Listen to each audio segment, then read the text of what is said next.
morning and welcome to All Faith Unitarian Congregation Sunday service. It is Sunday, January 24th. I'm the Rev CJ McGregor. I serve this congregation as its minister, and I'll be leading the service today. We have two special guests this morning, Byrd, who will be delivering our message, and we also have our dear friend Darlene Mitchell, who will be offering her gift of voice.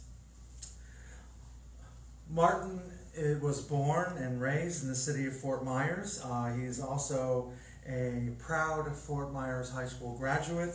He began his post-high school education at Florida Gulf Coast University, but would finish at Polk State College in Lakeland, Florida.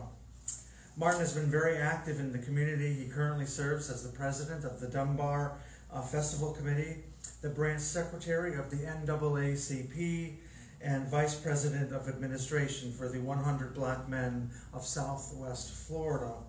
Martin is currently employed at Cypress Lake High School as an algebra teacher and a track coach. I invited Martin here this morning because it is his example that we should follow in regards to racial justice and community engagement. Here at All Faith, you will find a diverse and inclusive spiritual community where we welcome people with many beliefs. You can bring your whole self and your full identity, your questioning mind, and your expansive heart. At All Faith, we have more than one way of experiencing the world and understanding the sacred. And no matter who you are, wherever you are on your spiritual journey, and no matter whom you love, you are always welcome here at All Faiths.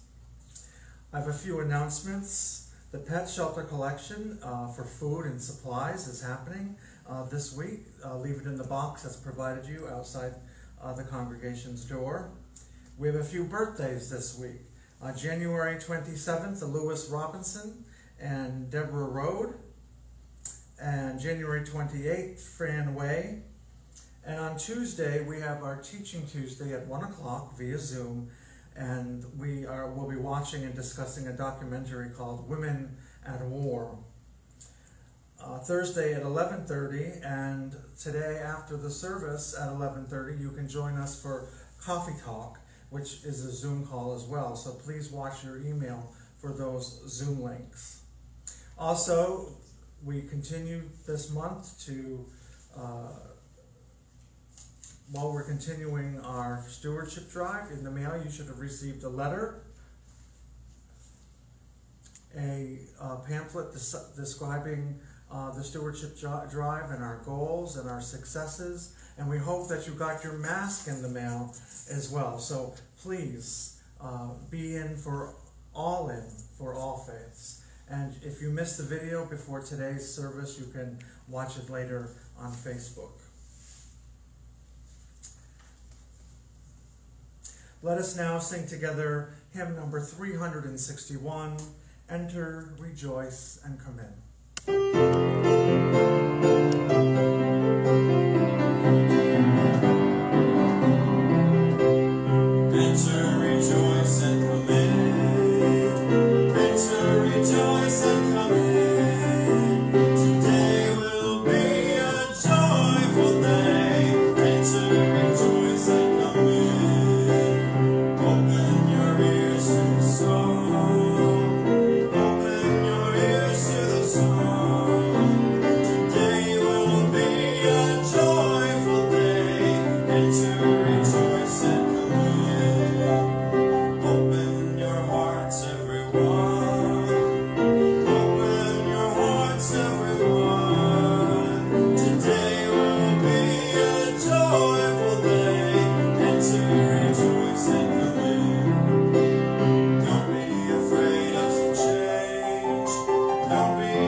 This morning we are celebrating the life and legacy of the Reverend Dr. Martin Luther King Jr. Last Monday our nation celebrated Martin Luther King Day. But we hold our celebration today because there is always room in every day to celebrate the life and legacy of such a great man. Please join in our chalice lighting words as I light our chalice. We light this chalice to honor the memory of those who have come before us, kindling flames of wisdom in dark times, willing to challenge orthodoxy, even a great personal risk, giving us a legacy of freedom and a love of truth, a legacy that warms our hearts and lights our path.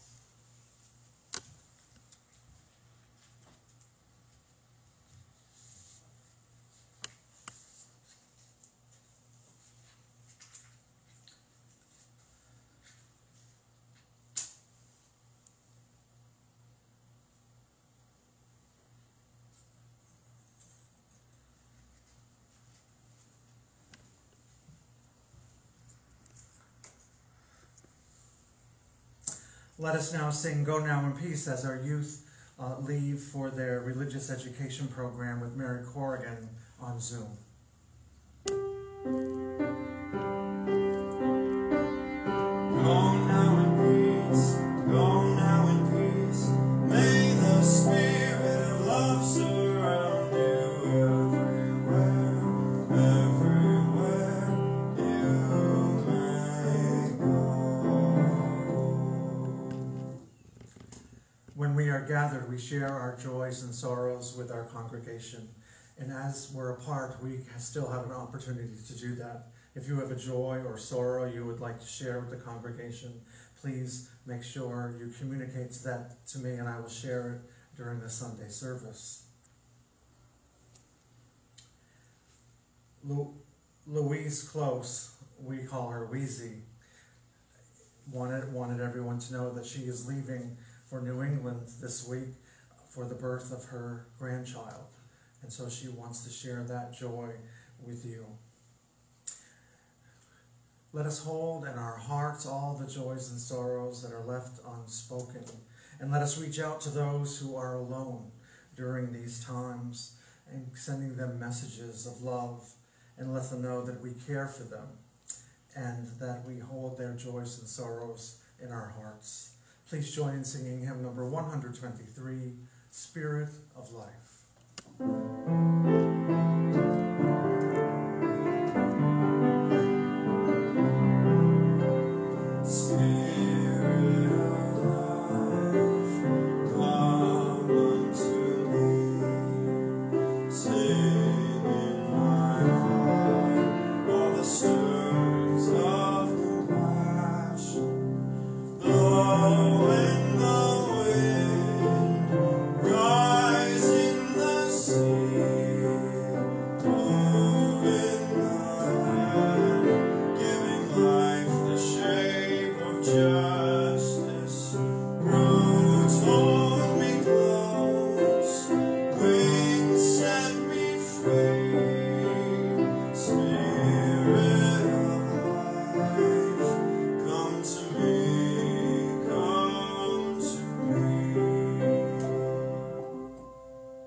Let us prepare our hearts and minds for our service and share a few moments of silence.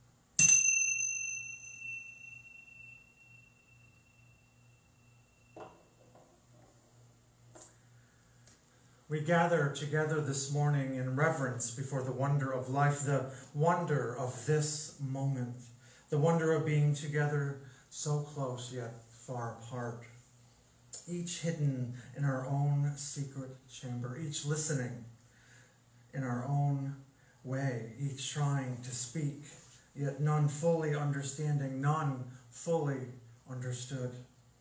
We gather in reverence before all intangible things that eyes see not ears can detect, that hands can never touch, that space cannot hold, and time can never measure. It is good to be together.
Thank you, darling.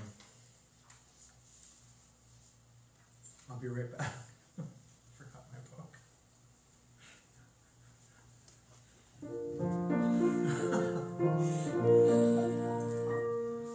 Thank you, Joseph. I changed our reading this morning. Our reading this morning is titled A Network of Mutuality by the Reverend Dr. Martin Luther King, Jr. We are caught in an inescapable network of mutuality, tied in a single garment of destiny. Injustice anywhere is a threat to justice everywhere. There are some things in our social system to which all of us ought to be maladjusted. Hatred and bitterness can never care or cure the disease of fear. Only love can do that. We must evolve for all human conflict a method which rejects revenge, aggression, and retaliation. The foundation of such a method is love. Before it is too late, we must narrow the gaping chasm between our proclamations of peace and our lowly deeds, which precipitate, and perpetuate war. One day we must come to see that peace is not merely a distant goal that we seek, but a means by which we arrive at that goal. We must pursue peaceful ends through peaceful means. We shall hew out of the mountain of despair a stone of hope. And so ends the reading.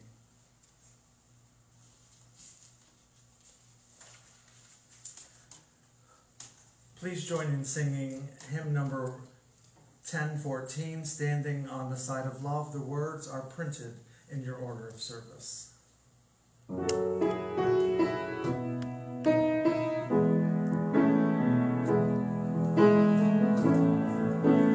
Promise of the Spirit, faith, hope, and love abide, and so every soul is blessed and made whole. The truth in our hearts is our guide.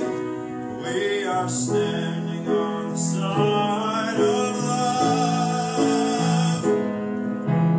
Hands joined together as hearts beat as one. Emboldened by faith, we dare to proclaim we are standing on the side of love. Sometimes we build a barrier to keep love tightly bound, corrupted by fear, unwilling to hear, denying the beauty we found. We are standing on the side of love.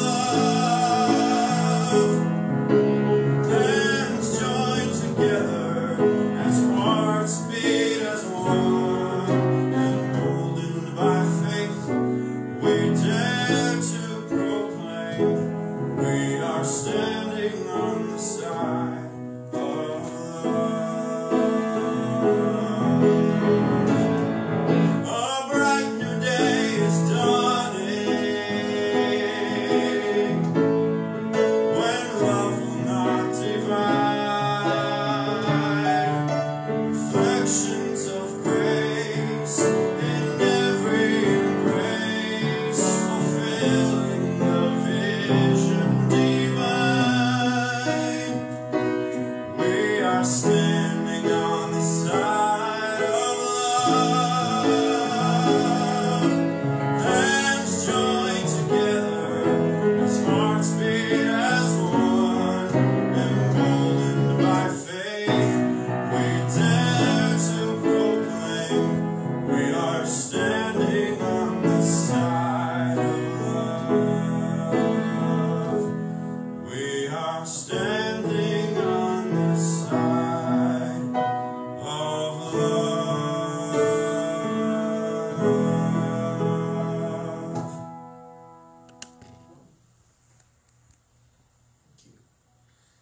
Thank you, Joseph. My name is Byrd, and it is an honor to be here with all faiths behind this very tall podium of Rev CJ McGregor. It's an honor, and I felt a little comfort in the reading that he gave in the words of Dr. King. And again, I am honored to stand here before you to speak in the context of the commemoration of Dr. Martin Luther King. As he noted, we celebrated the official holiday for Dr. King on last Monday, his birthday being a couple of days before, on January 15th. And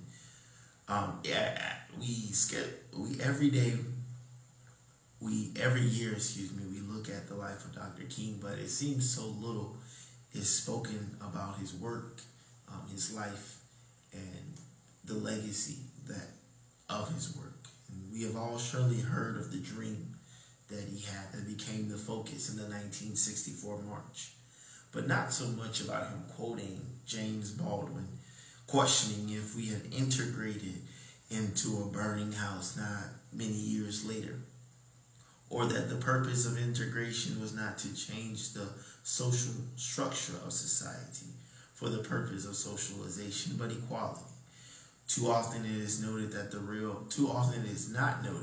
real problem with separate and equal in the 1960s was not the separate part, but the fact that people were not equal.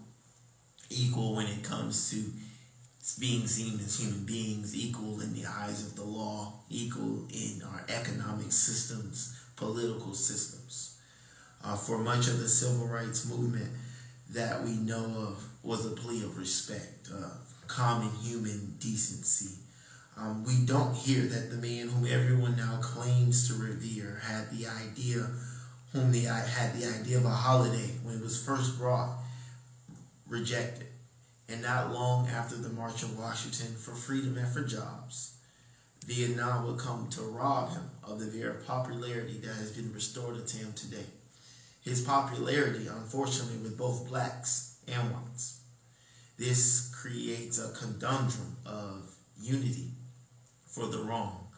There is so much to say about Dr. King, from his beginning involvement in the bus boycotts to his efforts in Tennessee, working for the sanitation workers, where he would meet his death. But there are other people better equipped to review the history. I want to further look at the King philosophy and what that means for us today. Dr. King declared that if we were to really produce change, if we really wanted to change the fabric of our nation and of our world, we needed to address what he called the triple evils: racism, militarism, and poverty. We know since the 1960s in this country, there have been a concerted effort of sorts to address racism, though some still deny it.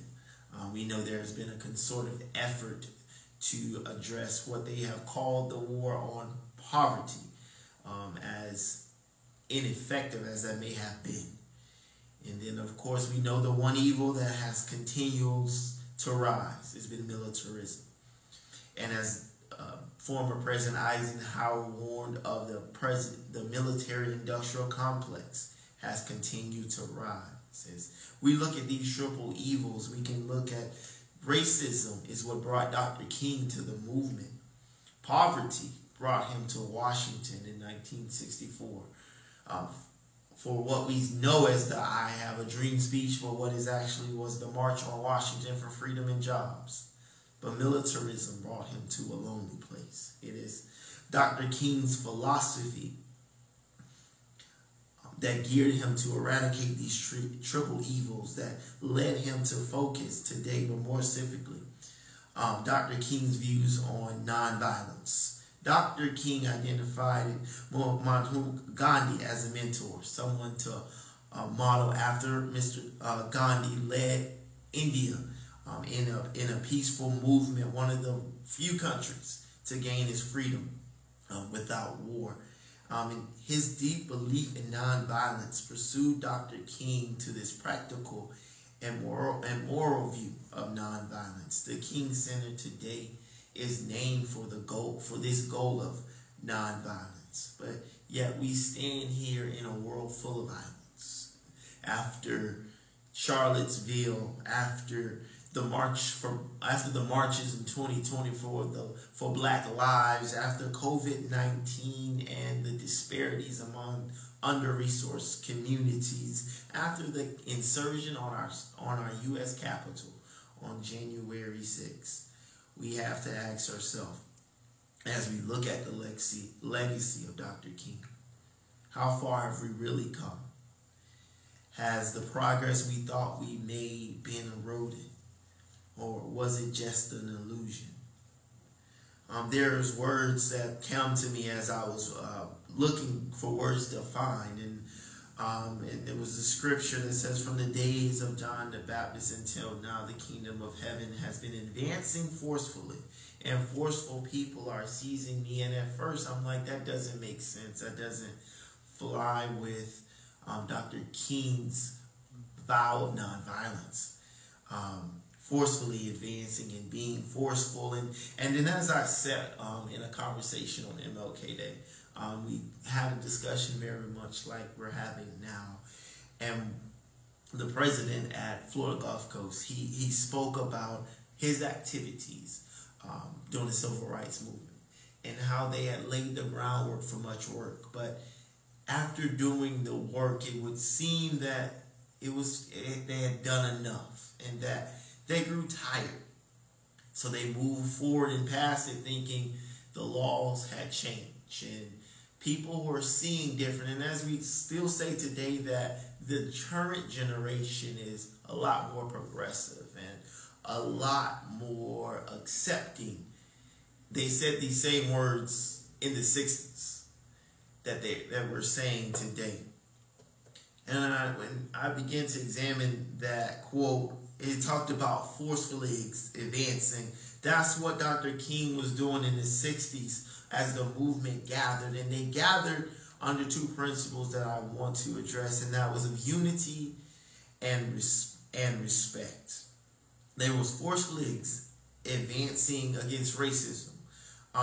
With the oneness that united we stand and divided we fall, and something that we know, a saying that we've heard a lot, that the thing that unites us, and as we look at unity, we have to look at compliance. And as we look at unity then and we look at unity now, we have an issue. As we hear for calls of unity in our media and our politics, for years after, I examine the statements of Dr. Martin, and we look at now that unity shouldn't look like compliance. Unity shouldn't mean going with the way that things are currently. That yes, we have made progress, and that progress will just continue because of what we have done in the past. So as we seek those questions, we must understand what unity really is. The second thing I want to examine is respect. We talk about unity, but what every human desires most is to be respected. Respected for their minds, and respected for their ideas, and respected for their talents. As we look at the evils of the world and that which divides us and prevents our unity, the unity that gears us to what is right. We look at racism as something that is disrespectful. We look at some xenophobia as disrespectful, homophobia as disrespectful, nepotism is disrespectful. As we are to go forward as a people, before we can drive home the idea of unity, before we can drive home the idea that we are not to judge by the content of my character. Matter of fact, I would desire that you not judge me at all, but that you would show me some respect. Respect as a human being. You don't have to respect me as a black man. You don't have to respect me as even the individual standing for you. But as Aretha Franklin declares so boldly, just show some respect. Find out what it means to show some respect. While racism, poverty, militarism, xenophobia, homophobia, and sexism are a worldwide problem, we seek to deal with the problem here at home. We all deserve some respect at home. Studies after studies continually show that we do better when the group is diverse. Companies do better, groups do better, and the government is better when the table is set with diversity. But so often we are forced into diversity, whether that be directors of diversity and inclusion, Title IX coordinators, and other positions, because there is a lack of respect. Evolution has taught us before that we are done saying hello to someone, that we will, before we even walk past them, as we walk past them, we've already judged them, not by the content of the character, but how they look. What if we taught a new thing? When you're meeting someone, interviewing for a job, or selecting the candidate, what if we taught respect? Respect means to consider worthy of high regard, of esteem, to refrain from interfering with, the person that they could be, the impact that they could create on your life, in your life, to allow them to be them in the totality of their personality, in their race, in their sexuality, in their culture, in their language, to respect them for what they bring to their table. Respect is the first key to gathering the unity, true unity and not compliance. So we look, as we talk about issues in Charlottesville, as we talk about issues in regards to the Black Lives Matter, as we talk about the Capitol insurrection on January 6th, we still keep in mind two things. We keep in mind a couple of things. A need for unity. Because if we don't have that charging force to go forward, if we all can agree, well, the majority of us can agree that racism is a problem and discrimination is a problem in our country, where, as Dr. King asked in his famous last book, where do we go from here? How do we go forward in that work? What issues do we unite around? We have issues in our political system. We have individuals in our legislators, in our Congress, that are discriminative and prejudiced. We have issues in our economic system. We have individuals focused on finance and not people. We have issues in our social systems. But some would argue, but we've come so far.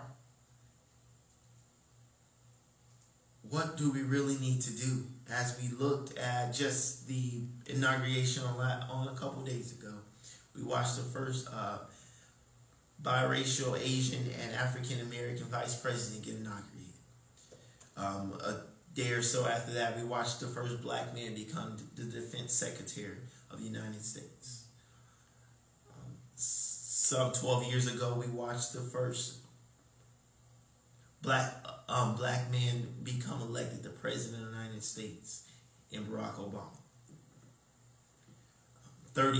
Over 30 years ago, we watched Clarence Thomas replace Judge Thurgood Marshall on the Supreme Court. And that takes us to the Civil Rights Movement. In juxtaposed to that also, we had the Capitol insurrection on January 6th. In the midst of the turn of Barack Obama, we had the murder of Trayvon Martin and many others to follow him. In the midst of the 1990s, less than 30 years ago, we had the hanging and the murder of James Byrd by white supremacists in Texas. And even in our civil rights movement that we make so pretty now, we had dogs and water hoses and violent threats and murder.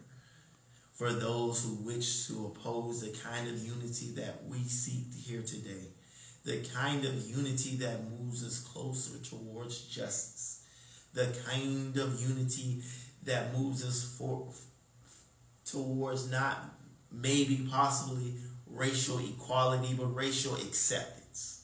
That you don't have to totally believe in my race or my color and my cultural accent, but to accept me as a human being. If we are go forward with the legacy of Dr. King, we must start with that respect. We must start with a unifying voice of what issues will we take up in this time. Dr. King took up the issue of integration and equality in our system. As we stand here in 2021, we realize that our political system still has major issues. What will we give voice to when it comes to racial inequality? What will we give voice to when it comes to economic inequality? We beginning to hear more about the speech that the letter from the jail of Birmingham. And in that speech, in that letter, he said, any nonviolent campaign, there are 4 basic steps. Collection of the facts to determine whether injustices exist. The Federal Bureau of Investigations has declared that white supremacists are the biggest domestic issue in this country, the biggest threat to this country. I think that is a good collection of facts. And for any objectors, that is the Donald Trump FBI. He said the second step was negotiation. So we come to the table with our ask that be addressed. That even though the laws may change, we know we cannot legislate the hearts of men, but we can jail their bodies. We know that we can turn over to the systems into the powers of the just. And then the third step is that self-purification. Is that we look at ourselves and whatever race, nationality, or culture we be from and seek self-purification. That we look at whatever bias we may have, whatever insecurities or false beliefs we may have, and seek to purify ourselves of that. And then lastly, there must be direct action. It is not enough to speak about the issues and to feel closely with the issues, but there must be action. As those risk their lives to register voters in states like Mississippi and Georgia and Alabama, we must put ourselves on the line to ensure that all are able to vote. We must put ourselves on the line to ensure that all are able to participate in this so-called capitalist system in America. We must all place ourselves in a place where we can ensure that education is a right, an equal education for all people. So I quote Dr. King from that letter. He said, "I had hoped the white moderate would see this need. Perhaps I was too optimistic. Perhaps I expected too much. I suppose I've realized that a few members of the oppressor race can understand the deep groans and passionate yearnings of the oppressed race, and still fewer have the vision to see that injustice must be rooted out by strong, persistent, and determined action. I am thankful, however, that some of our white brothers in the South have gasped the meaning of this social revolution and committed themselves to it. There are still few in quantity, but they are big in quality." I thank you all, Faith, that you are part of that quality. I think the community of Black, white, Hispanic, and all races and nationality that may be few in quantity in some instances, but we are strong in quality. That if we grab hold of this faith and these beliefs and these ideas, that we'll be able to forcefully advance in the areas that we have chosen as we work to collect the facts, negotiate, self-purify, and work towards direct action. The legacy of Dr. King will not just be in deed and on the third Monday of every month, but it will be in the work that we do in our churches, in our communities, and in our hearts. Thank you.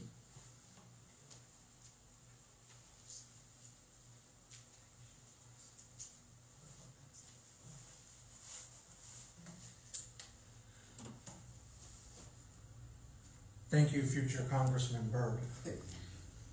If you haven't considered that, I hope I'm planting a seed. I'd like to thank you for your donations that you've made to the congregation, your offerings. If you'd like to make an offering, you can use the address and website printed below this message this morning, or go to our website and get that information. Remember that your offering allows us to live our mission in the community, and particularly our commitment. This congregation has made a commitment to racial justice, and as Martin reminds us, that it's not good enough to say that you're anti-racist. We have to show, we have to do, and be part of the anti-racist racial justice movement. And your offerings allow this congregation to do that. The morning offering will now be given and received.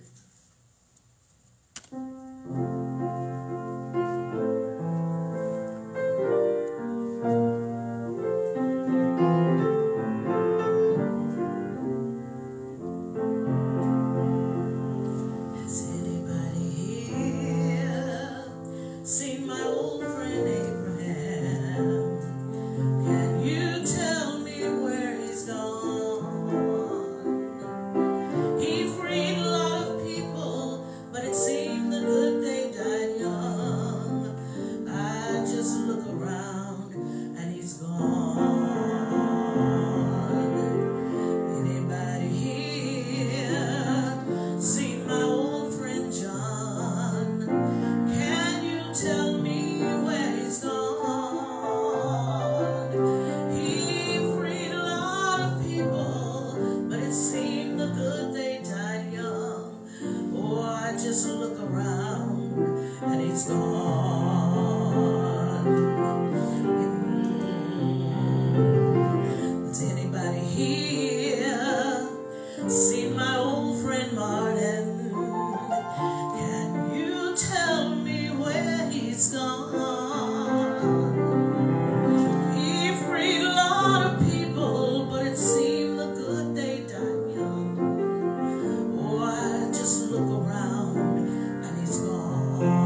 Thank you, Darlene.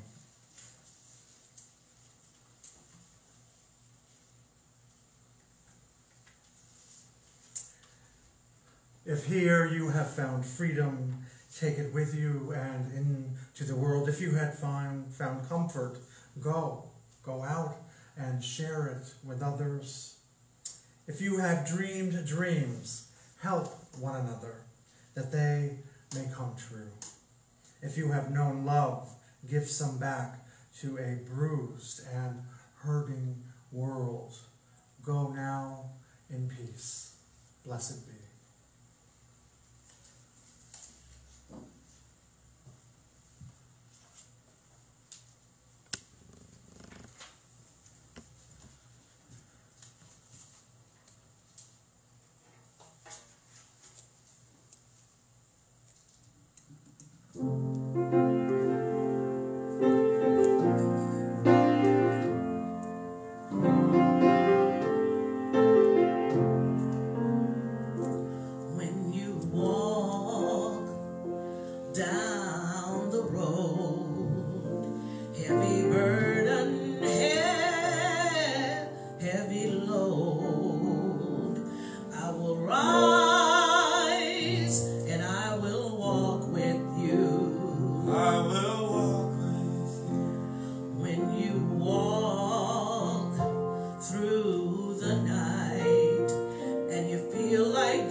Thank you.